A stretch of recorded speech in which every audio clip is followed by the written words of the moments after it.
So I just got in this new Data IO 2900.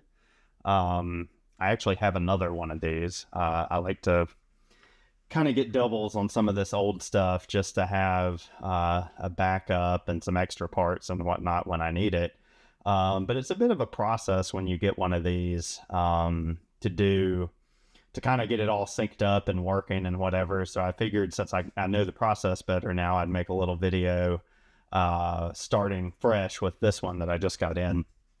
So the first thing we're going to do is actually take it apart and get down into the power supply. The capacitors on these are 35 years old. There's a few of them that are pretty prone to popping and leaking electrolyte, and you might as well just go ahead and do this when you get them in. So we're going to go through that process. So to get the casing off, we can take the base out here. This is the 29 base. We'll just put this to the side. So to get the casing off, the first two screws are here on the back. One here, one over here.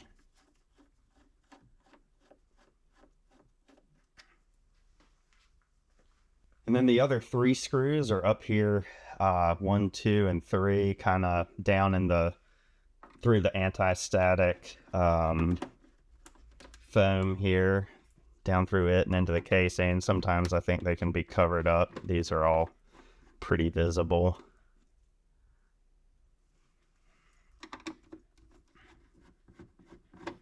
So take those out. And once you got those 5 screws out, the casing here, we're gonna void the warranty from Data IO, so be careful. All right, there we go. Get this off.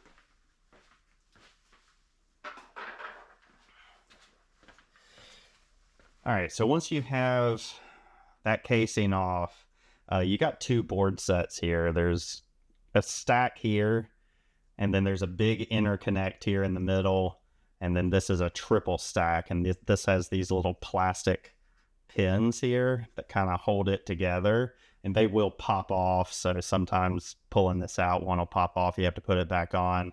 You really want to be careful though when lifting these boards out here in the middle where it's got that flex.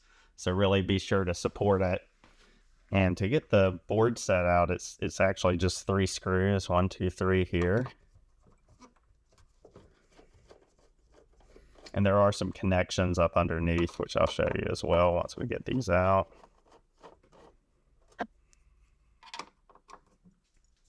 I'll try to keep my arm out of the way.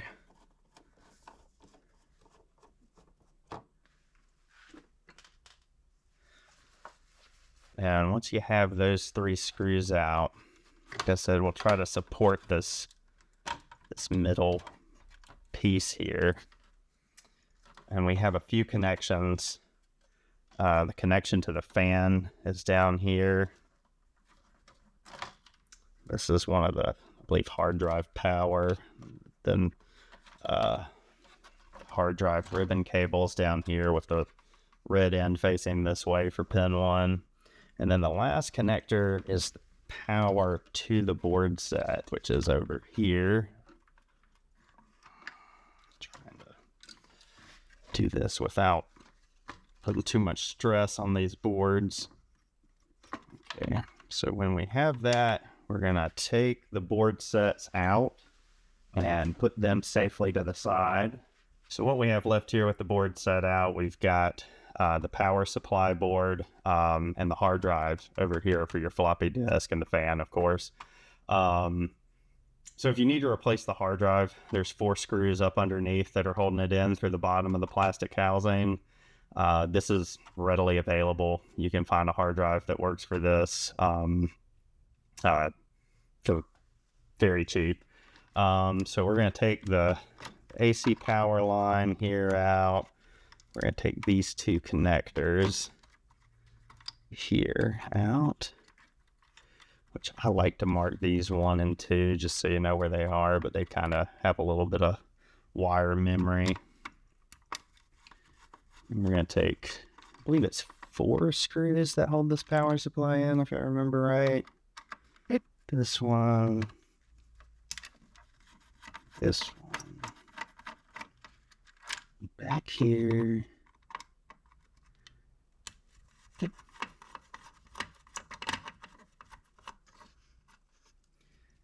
Over here.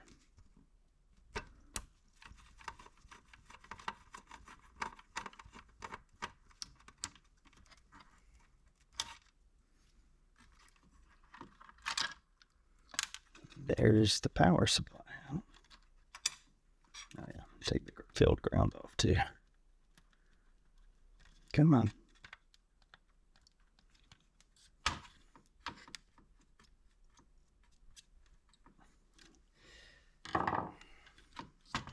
These screws down. Let's see if I can get this a little easier. This one's in there. All right, there we go. Power supply is out. Okay, so we got the power supply out here. The capacitors you're going to want to replace, which there's a list online on the Data IO forum, which I'll provide a link actually to a little how-to guide that I put together, which has links to all of this stuff too. But for people that are visual, I figured this might help. We'll replace these, this one, and this one. The one that was leaking on my other power supply, which I feel like I can see some electrolyte down in there too, was this little, I believe it's 150 microfarad cap.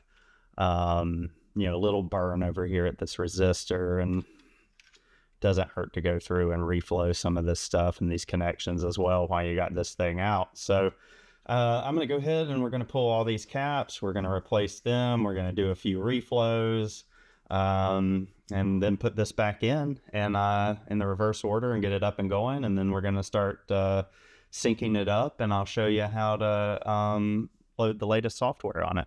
I've got all the caps out on this one. This one was actually worse than the other one that I have as far as leakage. You can see in these through holes up here, the discoloration and some of the electrolyte. And then there's, this one's bad. This was bad on the other one as well. Oh, here you can see it a little better. So I'm going to clean all this electrolyte mess up and then replace these caps, and then we'll put it back together. New caps are in and reflows on the power supply. So we're going to just put everything back together here, which will take me just a minute. And after that, I'll show you how to get this thing synced up with a computer.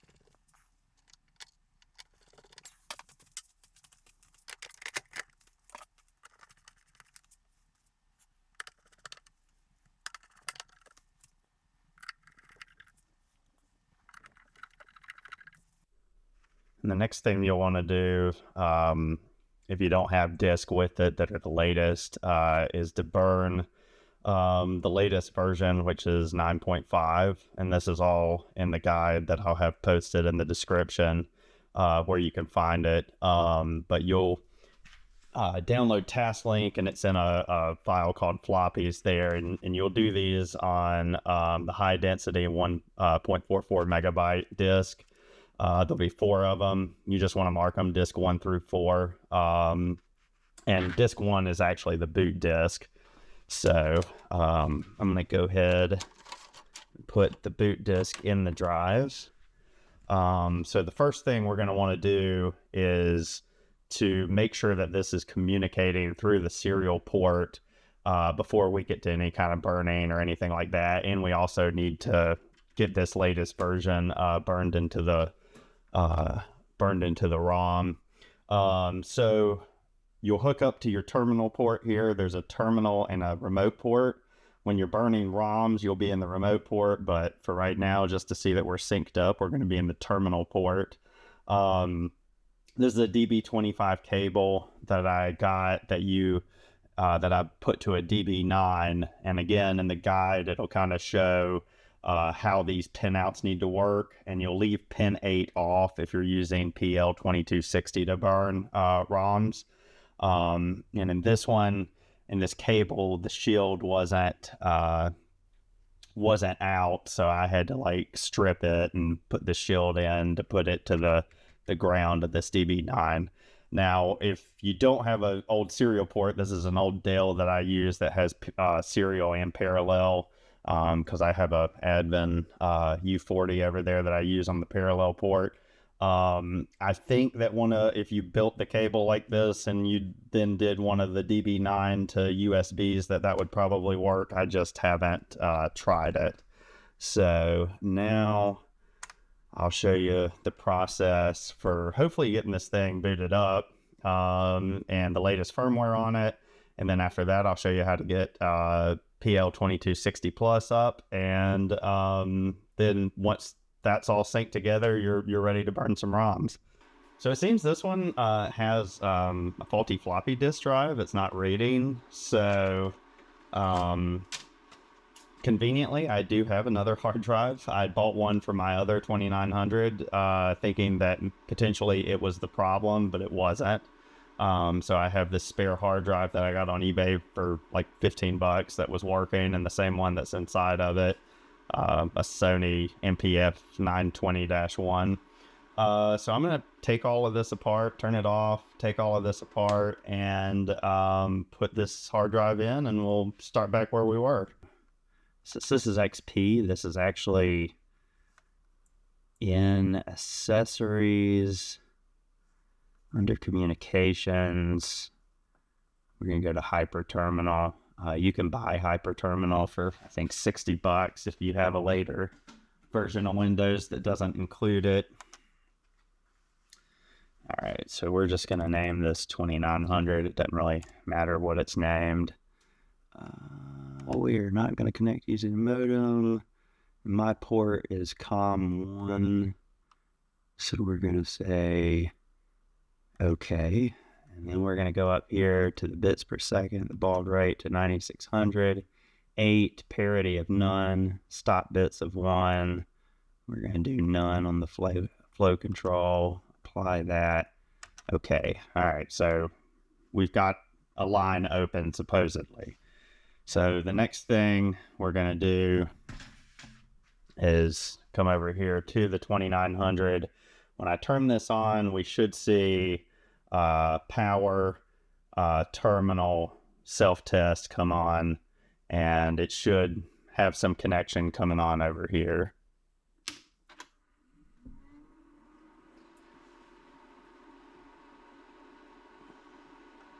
Okay, that's what we want to see. So I don't know if this one was like a very, very, very old revision. It didn't want to take revision 9.5, so I've loaded in algorithm revision 8.00, sorry. You can see here it's asking, do you want to change the terminal type from VT100, and that's no, we don't want to do that. So system boot complete here.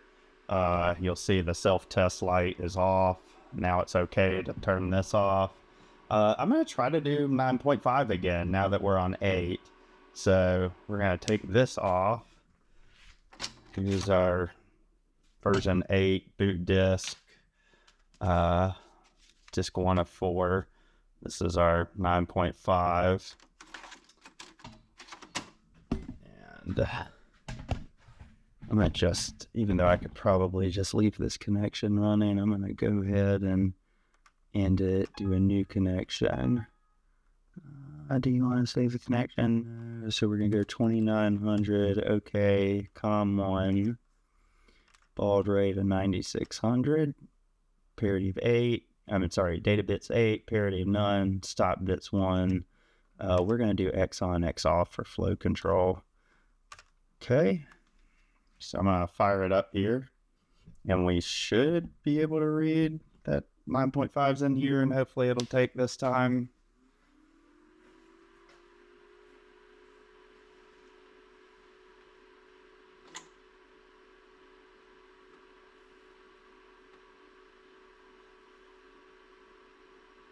All right, so yeah, it's saying we got ROM version 8. This is disk revision 9.5. Do you want to update? We're going to try this again. Yes.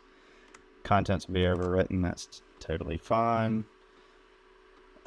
So we're going to see if it'll do it this time. I didn't have this problem on my other one, but I did do 8 first and then went to 9.5. You know, maybe this was just running an ancient revision and needed to kind of step up a little bit before it could do the latest. I'm not sure, honestly. So it looks like it's actually taking this time. So we're just going to let this run and do its thing. And when it's done and verifies data, and it'll run a self-test, then the self-test light will come off, and then we should get that question about the terminal VT100 again. And then after that, it should be fine, and we should have 9.5 on this thing. And we'll go to the next bit. So we're getting near the end of this process. It's waiting for self-test completion. When that's done, we'll see the self-test light here go off, which it just did. So that's good. Here we're asking about terminal type,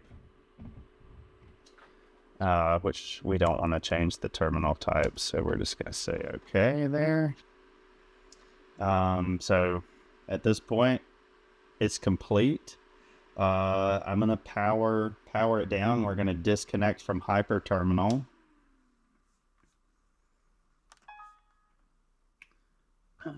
Yes, we want to disconnect.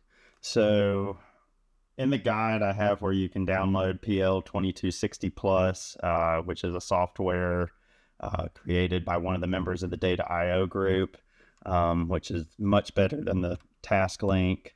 So we're going to go ahead. I've got the latest version of version B here. We're going to load this up. We're going to select our programmer, which is the 2900. We're going to make sure we're at the 9600 baud here. We're going to make sure COM1's right. And then the difference between our serial port connection is we're going to want to move this to program over to the remote side.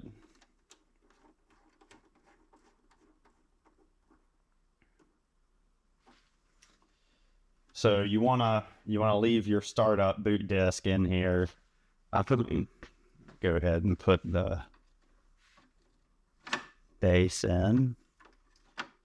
So there's just some guides here, and then it clicks into place. So when you power up this time, if you're looking at your lights, you'll have power, remote, self-test will all three come on. And it'll take, I mean, this is not a fast system by any stretch of the imagination. It'll take it probably 2 to 3 minutes to go through and start booting off of that disk.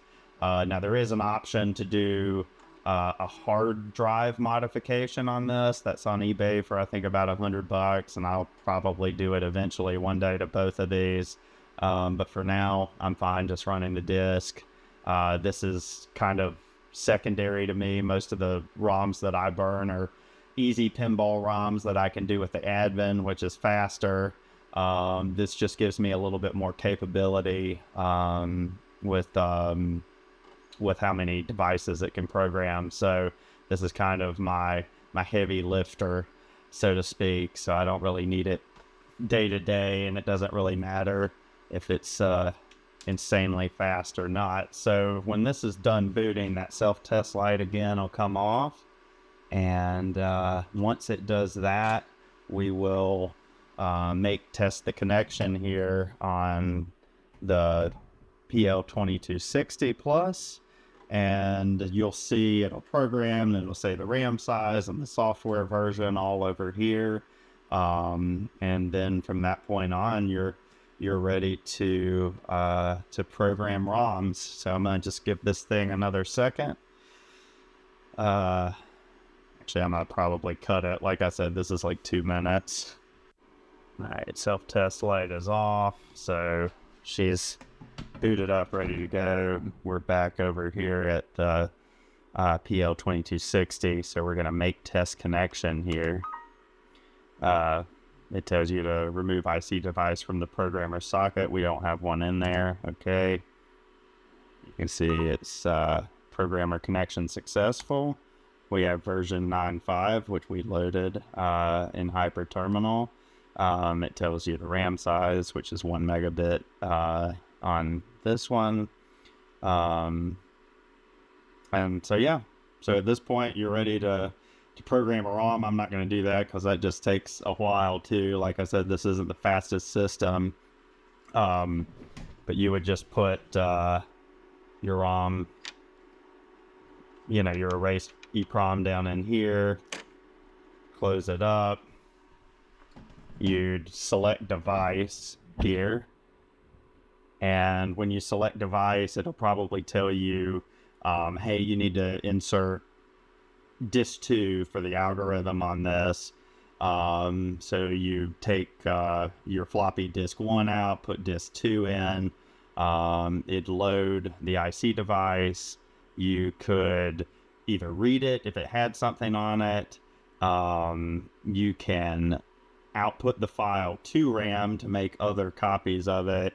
If you have a file from online, like a game ROM or something, you can input it and copy the file in absolute binary into the RAM, and then when it's programmed or when it's loaded into the RAM, you just program from the RAM to the IC, and that takes a few minutes, and then at that point it'll program and verify, and you're well on your way.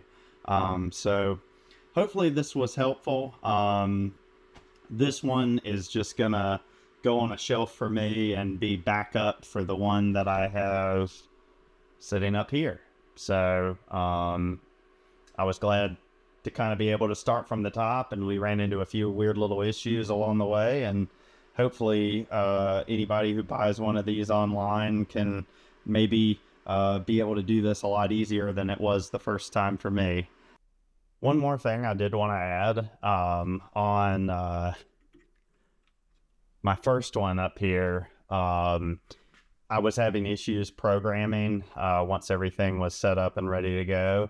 And I did have to I reseated the board set that you saw in here, where it's one side here and the one side over here. But I also had to take this 3-stack board set on this side and reseat all of them.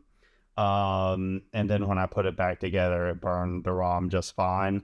So, like I said, I didn't burn a ROM on this one, but that was an issue that I ran into on the other one, and the reseat of those stacks cleared it up. And also sometimes you can get tarnish on these Aries ZIF sockets. You can still get new ones. I actually put a new one on this when I was before I did all the reseating that fixed it. So this one has a new ZIF socket on it, but these are still findable. And you do want to do the Aries if you just want it to just be a direct drop-in replacement. The Tech Tools or whatever the other brand is would need some modification. So again, thanks for watching. Hope this is all helpful. And this guy's going on the shelf and might be put into work sometime down the line.